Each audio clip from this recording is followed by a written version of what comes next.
Hatufiki tu. Ndio tushafika, ndo hapa. Hapa ndo peno.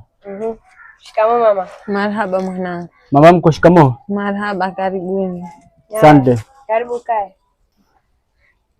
Mama, Naam. unakumbuka kuna siku nilikwambia kama nitakuletea wewe mtarajiwa wangu? Nakumbuka. Basi ndo huyu nimemleta leo. Haya, karibu babangu. Asante mama.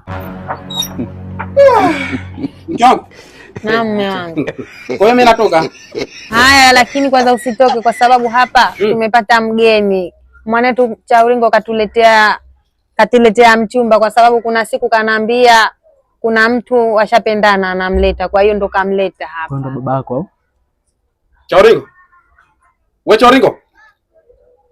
Kwa hiyo kumbe hivi nikitoka hapa, hii ndo tabia yao inki wangu vipi? Kwa wamruhusu huyu alete wanaume mpaka huko ndani. Sijamruhusu, hivyo ndo kamleta kwa wema, hajamleta kuwa yuko peke yake. Yaani kamleta ambapo nipo mie mzazi wake na we upo. Sasa inki wangu, kwanza nikuulize. Huyu ni mume au ngume? Mwana mmega ni afuga godoro zima hapa kitwani. Wewe huyu hapo kungunuta. Hakosi kunguni huyo. Huyo hakosi kunguni, akiingia tu mtu. Lakini mwenyewe ndo kashampenda.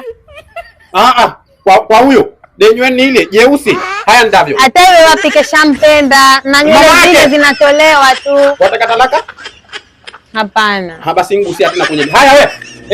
Haya nendavyo. Tena haraka.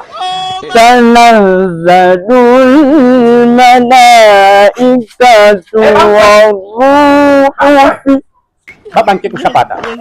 Nkikushapata. Maana nakwambia hicho ulichokichapa hapo. Kama mtu menge kwa hiyo basi akatulia atakusikiliza. Nkikushapata.